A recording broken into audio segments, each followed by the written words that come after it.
A Cuban tanker crisis sounds like a creative writing prompt, but the year is 2026, and as the mayor of Kyiv taught me, sometimes you have to roll with the punches. With Venezuela neutralized on the global map of conflict, a new country has bubbled to the surface, and it raises the specter of an old friend attempting to make a move there, which could spiral into something more serious. So today, let's check in on Russia and see how a little bit of oil might lead to the biggest Caribbean crisis since the Kennedy administration. Our story for this video begins back with the capture of everyone's old friend, Nicolas Maduro. You'll recall that after his sudden arrest, the United States declared that it would be controlling all oil coming in and out of Venezuela. The news cycle being what it is at the moment, and few around the world having any trust in the Trump administration, I have seen plenty of assumptions that all of that oil and associated money is finding its way into private hands. Well, it is true that the United States is selling all of the oil. Notably, it is doing so on the standard market, meaning that the United States is commanding a greater price for it than Venezuela could under sanctions. No more gray market discount. That money then initially went into a Qatari account, interestingly, to avoid U.S. claims on the cash. You see, there are plenty of entities in the United States who would like to lay claim to the Venezuelan money, ranging from private citizens to oil companies with historical expropriation claims. The moment that any Venezuelan money reaches a U.S. account, there will be an endless stream of lawsuits that will freeze it in place. Hence, the money was parked in Qatar. Actually, because basic public service companies in Venezuela were on the verge of failing to make payroll, the United States made a no-strings-attached transfer to the new government under Delcy Rodriguez. That was weeks ago at this point. Future transfers are subject to U.S. auditing of Venezuela's budget, essentially giving Marco Rubio, remembering that this is his pet project, a veto over graft that previously dominated Venezuelan politics. Well, at least it is his pet project for now. Remember that this is a video ultimately about Cuba, and Rubio ultimately cares more about Cuba. One other wrinkle is that the Treasury Department announced that the oil receipts are now going to go into Treasury holdings, so keep in mind that earlier comment about lawsuits. The key point here, though, is that the oil is not going places where the United States does not want it to go. And the list of banned locales includes a classic nemesis, Cuba. Yes, Washington has viewed Cuba as a thorn in its Gulf side since Fidel Castro came into power in 1959.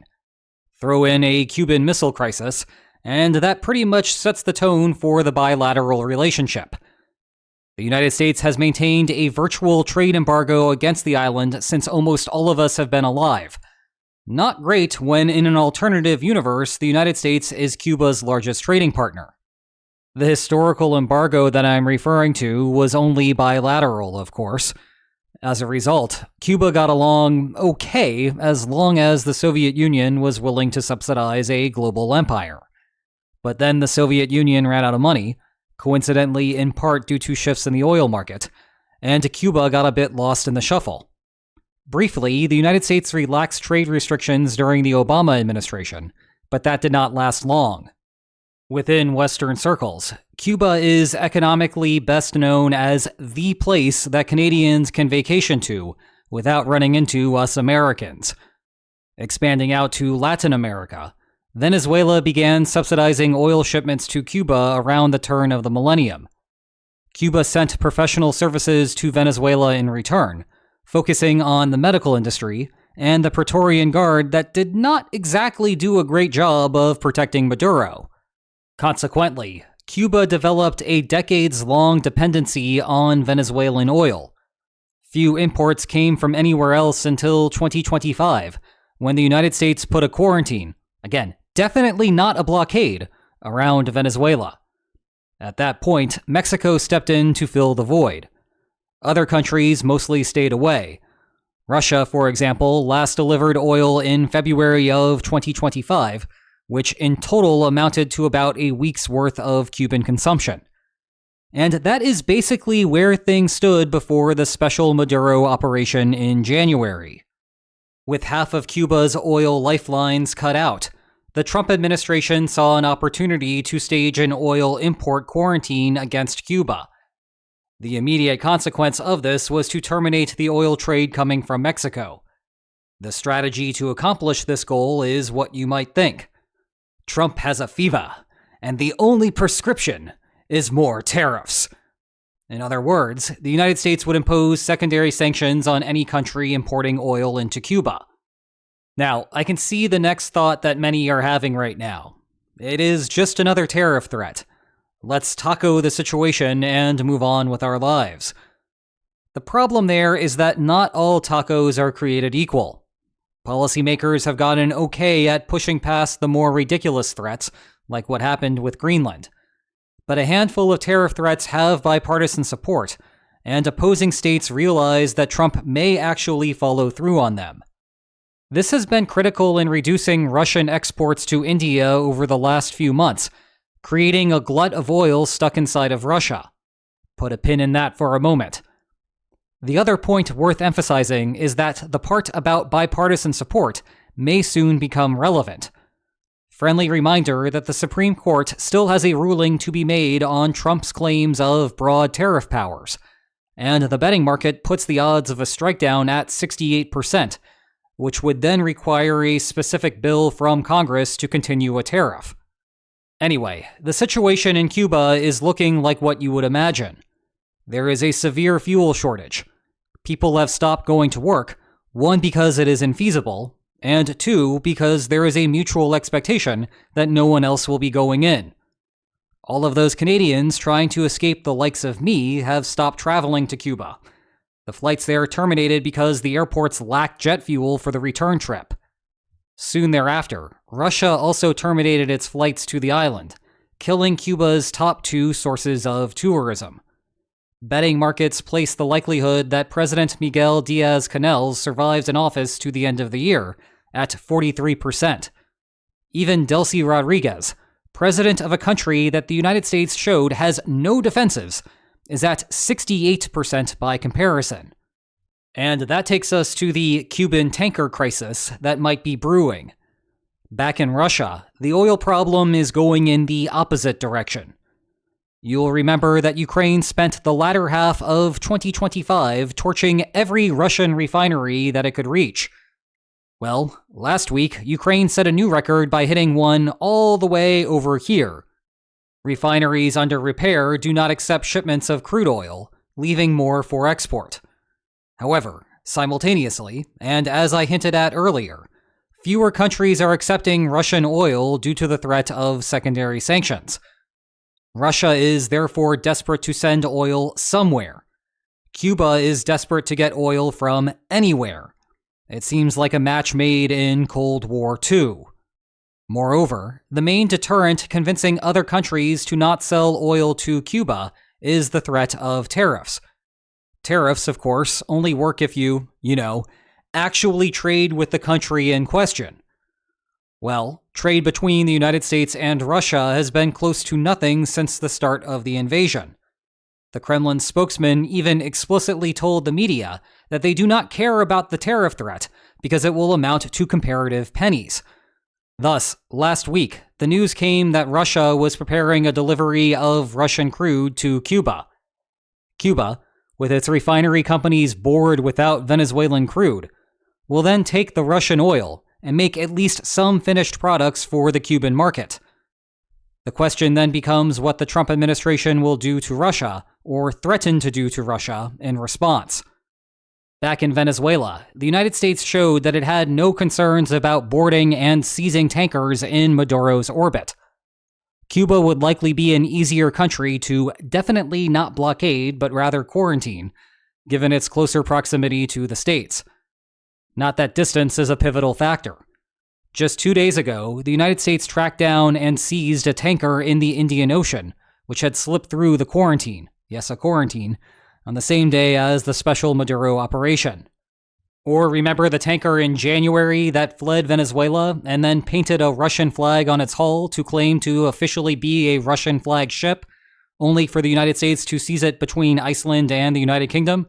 And even though the Russian Navy might have been tailing it, if all Russia does is send an ordinary tanker, the United States would have no issue capturing it if Trump makes the call.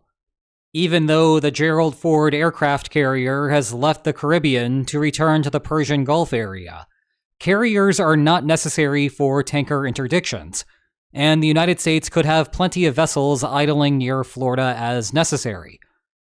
Politically speaking, whether the Trump administration would choose to do so remains an open question. There is a big difference between a tanker with a Russian flag hastily painted on it and an actual, honest-to-God Russian tanker. And despite having spent a year trying to mediate the war in Ukraine, Trump has taken few coercive measures to force the Kremlin to negotiate a resolution to the war. This created so much frustration within the administration that it contributed to the departure of Special Envoy to Ukraine Keith Kellogg, who had advocated for more effort well before Trump re-entered office. The reason is money. The administration views it as Europe's problem and would rather spend its resources elsewhere. That is why the United States stopped giving military aid to Ukraine, but still allows the military transfer of U.S. weapons through the Pearl Initiative, once someone else pays for the shipment. And where the United States has provided more direct leverage, it has been to hurt Russia's oil industry, namely by providing intelligence to Ukraine on how to strike Russian refineries, and the aforementioned secondary sanctions. Side note, the United States has exempted Hungary from those secondary sanctions in an effort to bolster Viktor Orban's bid to remain prime minister. Orban is a slight underdog at 40% right now. The election is on April 12th, so we will soon see how that goes.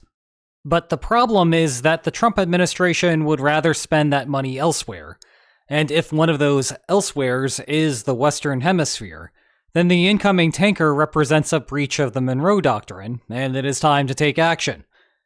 It is unclear what Russia could do in response.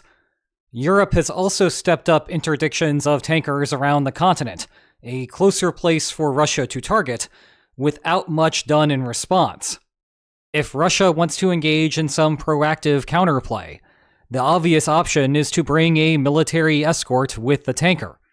And unlike the previous incident where a tanker might have had an escort, make the escort public as an intentional attempt to deter an interdiction. The main problem with this strategy is that the quantity of crude coursing toward Cuba is not consequential on the grand scheme of things. It would be like applying a band-aid to the Deepwater Horizon, both in terms of Cuba's needs and Russia's supply. An actual solution to both problems would require a continuous circuit of tankers, with escorts to match each of them. That would begin to raise questions about how many spare ships Russia has available, in part because Ukraine has tied up a bunch of them in the Black Sea, and in part because Russia just doesn't have very many ships to begin with. This is no longer the era of the Soviet Union. Consistent escorts would also give Ukraine a host of clear targets to strike, assuming that Kyiv can place explosive assets along the sea routes. Hold that thought for a second. The alternative is to put Russian soldiers on the tankers themselves, effectively militarizing the vessels. This would likely restrict the tankers to those actually owned by Russia, but it would induce additional caution from the White House. Capturing these would not be as straightforward as the Venezuela cases. They would turn into actual military operations. It is difficult to imagine that Russian soldiers would simply surrender without shooting a shot. Thus, we are looking at a situation with casualties, and that immediately raises the stakes to something more serious. Perhaps you can see why I called this a Cuban tanker crisis in the making. Cue the age-old reminder from me that, when playing a game of nuclear chicken, it is best to corner the opponent into making them choose between backing down and forcing military action. On-board soldiers might accomplish that task for Russia. Perhaps then the better response for the United States is to do nothing, with the air quotes around nothing doing some heavy lifting. Instead of having the US military engage Russia directly, have Russia see a sudden surge of Ukrainian drone activity around choke points leaving Russian waters. Now, it would be an absolute mystery how any of those drones got there. Certainly, US partners in Europe are working overtime to get to the bottom of it. I am sure that the perpetrators will be brought to justice soon enough. Seriously, though, I have no doubt that Kyiv would love the opportunity to conduct such attacks. And the plausible deniability aspect of it means that Ukraine will face the consequences of the strikes. Then again, at this point, anyone in Ukraine would have a hard time distinguishing between retaliation for this and your standard set of Tuesday attacks. We will have to wait and see what happens in the next couple of weeks, once Russia actually puts a tanker in motion, and it becomes decision time for the White House. In the meantime, why not check out these two fantastic books about the ongoing war? Check the video description for more information about them. And if you enjoyed today's video, then please like, share, and subscribe, and I will see you next time. Take care.